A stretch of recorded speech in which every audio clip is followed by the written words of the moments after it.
নমস্কাৰ বন্ধুসকল। আজিৰ ৰেচিপিটো হ'ল কচ মাছ আৰু কেঁচা হালধি। এটা বৰ মজাদাৰ ৰেচিপি হয় এইটো, আপোনালোকে খাই চাব। কচ মাছ ফ্ৰাই কৰিবৰ কাৰণে বহাই দিছোঁ।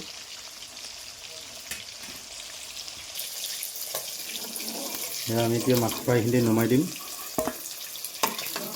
পিচটো আমি মাংস নিচিনাকৈ কৰি আনিছোঁ, এতিয়া আমি আকৌ বহাই দিম।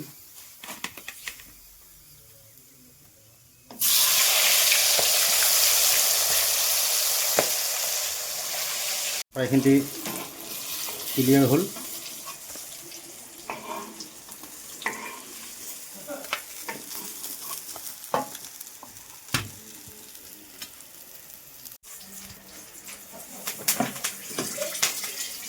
তাৰপিছত আমি দিম এতিয়া পিঁয়াজ।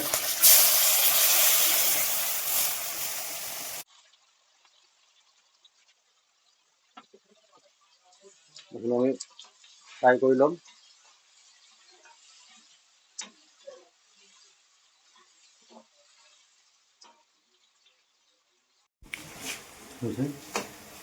এতিয়া আমি দিম আদা নহৰুৰ পেষ্টটো। তেলত আমি আদা নহৰুৰ পেষ্টটো দি দিলোঁ। এই পেষ্টটো আমি ভালদৰে ফ্ৰাই কৰি ল'ম।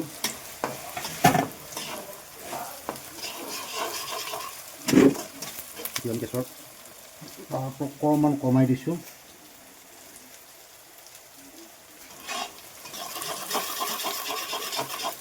আপোনালোকে খাই চাব, কেনে পাই ক'ব। এতিয়া আমাৰ আদা নহৰুৰ পেষ্টটো আৰু পিঁয়াজটো ভালদৰে ফ্ৰাই হৈ গ'ল। এতিয়া আমি ইয়াতে দিম মছলা, লাল মিৰ্চি, জিৰা আৰু ধনিয়া। তাৰপিছত আমি সোৱাদ অনুযায়ী নিমখটো দি দিম। মাছ ভাজোঁতে আমি আপোনাৰ নিমখ দিছিলোঁ, এতিয়া আমি অকণমান নিমখটো কমাই দিছোঁ। এতিয়া ভালদৰে আমি মছলাটো ভুনি ল'ম। এতিয়া ইয়াতে অকণমান পানী দিম।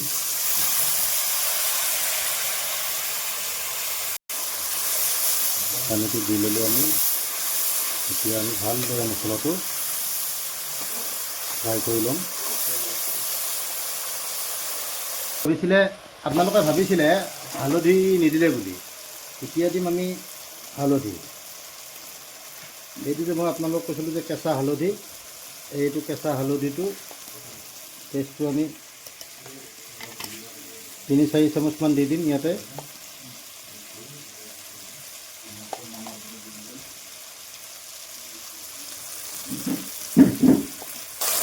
এতিয়া আমি কেঁচা হালধিটো দি ল'লোঁ। কেঁচা হালধি পেষ্টটো দি কিনে আমি ইয়াকেইটা ভালদৰে এবাৰ ফ্ৰাই কৰি ল'ম। আপোনালোকে খাই চাব, কেনেকুৱা লাগে কমেণ্ট কৰি জনাব।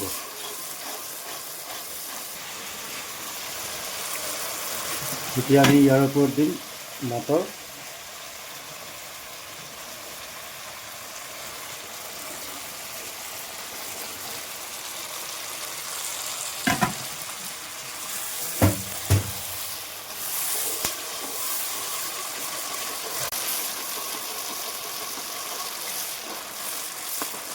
দিম আমি বিলাহী,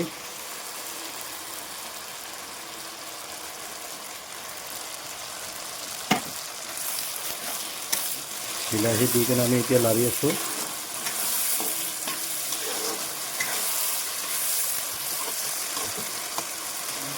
তাক আমি এতিয়া 5 মিনিট ঢাকন মাৰি থ'ম। এতিয়া আমি ঢাকনখন উঠাই কিনে এবাৰ চাই লওঁ। বিলাহীটো বৰ ধুনীয়াকৈ গলি গৈছে।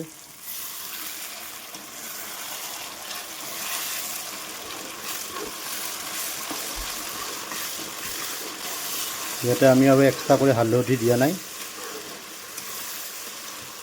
এই কেঁচা হালধিটো আমি পেষ্ট বনাই লৈ ইয়াতে দি দিছোঁ। খাবলৈ বৰ ধুনীয়া, আপোনালোকে এবাৰ ট্ৰাই কৰি চাব।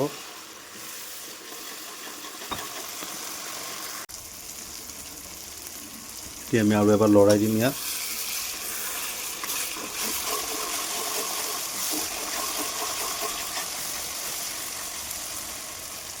এতিয়া আমি অকণমান ইয়াৰ ওপৰত পানী দি দিম।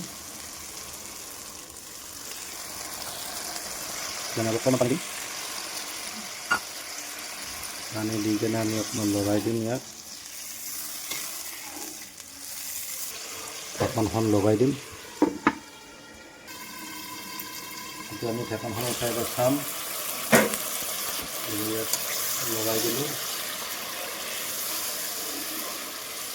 এতিয়া আমি ইয়াতে ফ্ৰাই কৰি থোৱা যিখিনি আমাৰ ফাংগাছ মাছৰ পিচ আছিল আমি এতিয়া ইয়াতে দি দিম। ফাংগাছ মাছৰ পিচবিলাক আপোনালোকক সৰু সৰু কৰি আনিব, ডাঙৰ কৰিলে খাবলৈ ভাল নালাগে।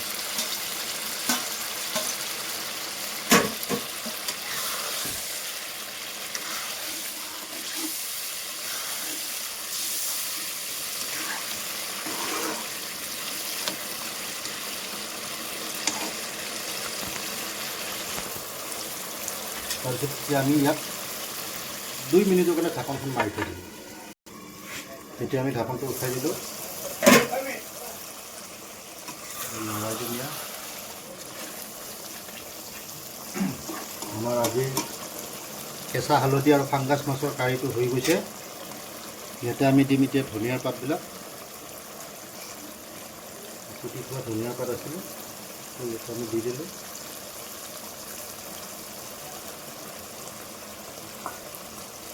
দি এবাৰ অকণমান লৰাই দিম।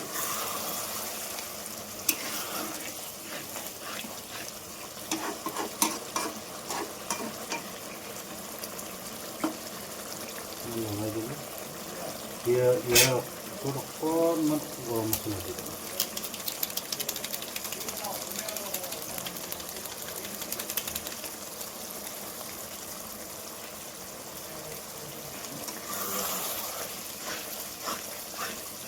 লগাই দিলোঁ। এয়া আমাৰ আজি কেঁচা হালধি আৰু ফাংগাছ মাছৰ ৰেচিপিটো ক্লিয়াৰ হৈ গৈছে। আপোনালোকে সকলোৱে এবাৰ খাই চাব, কেনে লাগে কমেণ্টত জনাব।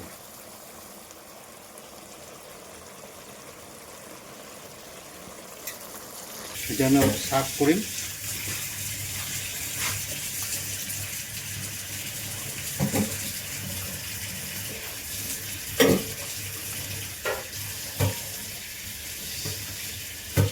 আপোনালোকে খাই চাব কেনেকুৱা লাগে জনাব কমেণ্ট কৰি। বৰ অকণমান কেনেকুৱা লাগিছে? ফাৰ্ষ্টত নিমখটো চাওক নেকি, হালধিৰ যোনটো চেন অলপ আহিছিল না, এইটো বঢ়িয়া ফ্লেভাৰ, হালধিৰ বঢ়িয়া ফ্লেভাৰ আহিছে, ফ্লেভাৰ। কচ মাছ চাওঁ নে হা, মাছটো চাওঁ। ইমান গৰম ৰে বাবা।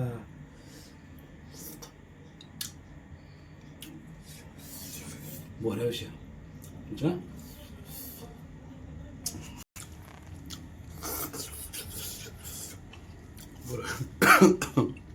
বাপরে বাপ, গোটা খাবা মন গৈছে রে, দি না 3 পিচমান দিয়ে। মোক অলপ পিছিকি দিবি হা, 3 পিচ 4 পিচ।